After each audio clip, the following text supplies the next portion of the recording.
Good day everyone! Mag-share lang po ako kung paano ako mag-stack ng tiered cakes. Pero take note lang din po na medyo malayo yung pagdadala ng cake na to and medyo mataas din yung cake, kaya gagamit ako ng more cake drum, more cake board and more support po. Kung mas malaki or mas mabigat yung cake na gagawin nyo, mas better po kung magpa-cut na lang kayo ng plywood at least 1/2 inch yung kapal. And then saka nyo siya idikit doon sa cake drum. Gamit po kayo ng white glue or ng wood glue. Bakit kailangan ng makapal na board? Well, siya lang naman ang bubuhat dun sa buong cake natin. At saka pag binuhat siya, hindi siya magbe-bend. And mas presentable din po.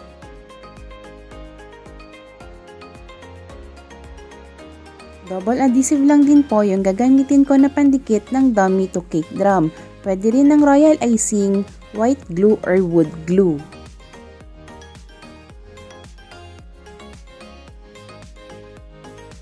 Kung white or wood glue yung gagamitin nyo, gawin nyo siya advance and then patungan nyo po ng mabigat na bagay.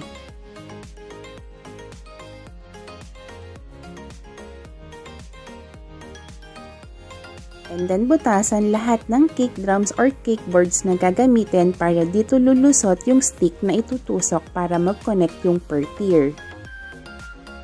Yung cake drum or yung cake board ay same size po ng cake na ipapatong nyo. Kung ang gagawin yung cake ay 2 to 3 tier cake lang, pwedeng kasing laki lang ng malaking straw yung butas na gagawin nyo.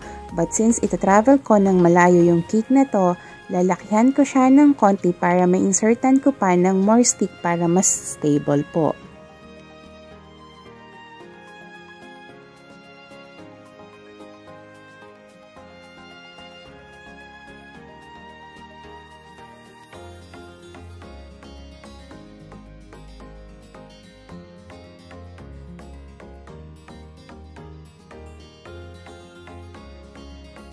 Since wala akong 8-inch na cake drum, gagamit na lang po ako ng 4 na piraso na cake board para maging kasing kapal siya ng cake drum. Mas madali po kasing buhatin and less chance na ma-deform yung cake kung cake drum yung gagamitin or makapal na cake board.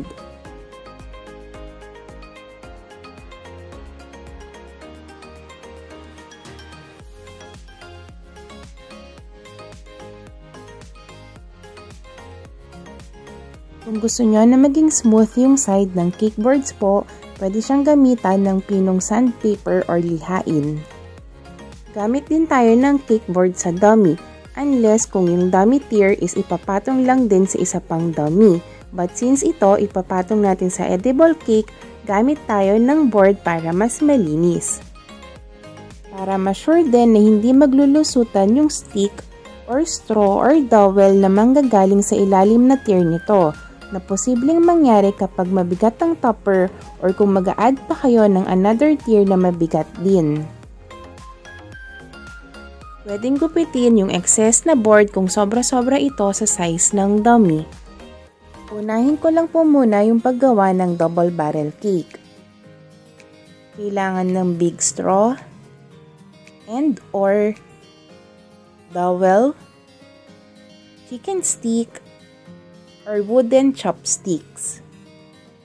Yung gagawin kong support sa double barrel cake is same lang naman sa gagawin natin mamaya except sa wala pang cover to ng fondant. Mag-insert ng straw na kasing height ng cake. Pwedeng gumamit kahit 5 lang na straw para sa support. Pero kung mabigat masyado yung ipapatong nyo, mag-add po kayo ng more. Tapos, insertan nyo ng stick or ng dowel or ng wooden chopstick yung gitna ng straw para sure na mas matibay po. Kung hindi ko ibabyahe ng malayo to, okay na po ako dito sa 5 na straw plus stick na ilalagay dun sa gitna ng straw. Pero honestly, nakalimutan ko pong maglagay ng stick dito pero ihahabol ko po siya mamaya. Nakalimutan ko pong maglagay ng stick dun sa loob ng straw kasi hindi naman po talaga laging kailangan maglagay noon.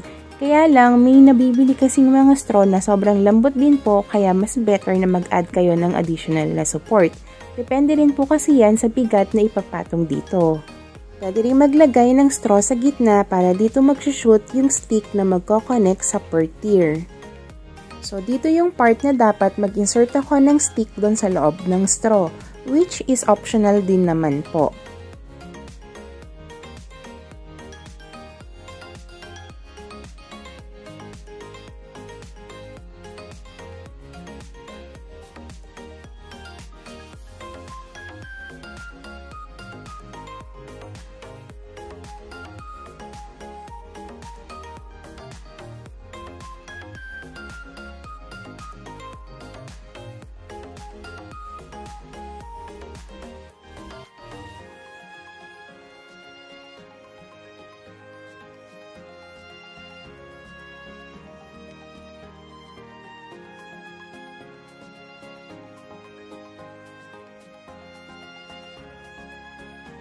Please check na lang po sa description box kung paano gumawa ng water ganache, marshmallow fondant, royal icing, and kung paano mag-cover ng cake using fondant.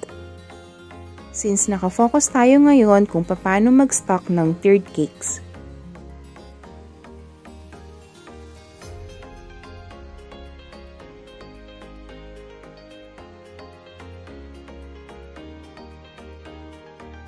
Pwede rin gumamit ng ganache or ng melted chocolate.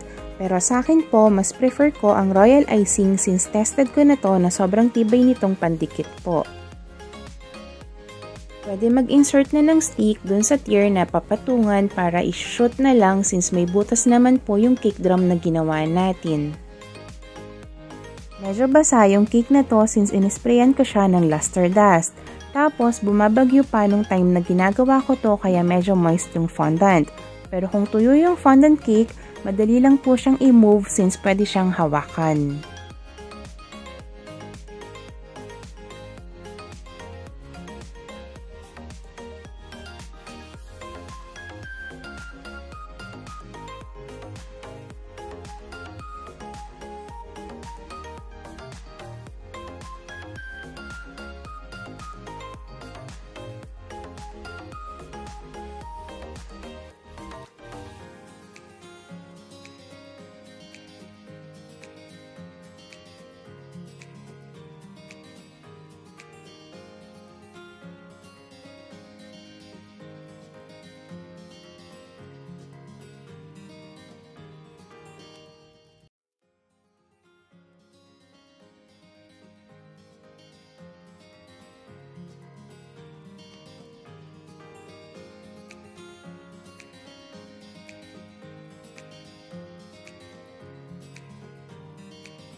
Pwede rin na unahin mo nang ipatong yung cake bago tusukan ng stick.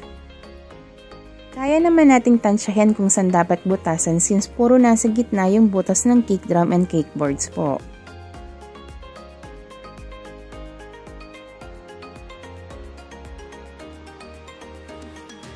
Since may mga butas yung boards, pwede tayong mag-insert ng stick na aabot dun sa ilalim na tier. Better po kung yung stick nyo is aabot from top tier to bottom tier, pero kung hindi naman, just make sure na konektado yung per tier.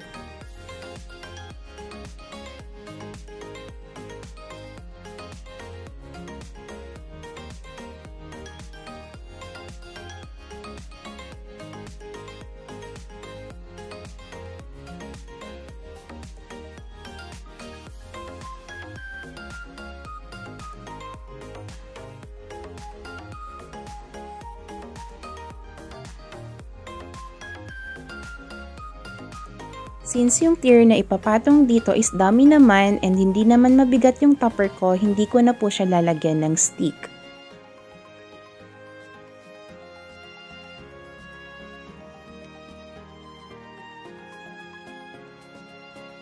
Pwede nyong butasan yung dummy na para hindi na kayo mahirapan sa pag-insert dun sa stick. Since hindi ito na-sprayan ng luster dust na may gin, pwede ko siyang hawakan para i-move dun sa pwesto na gusto ko.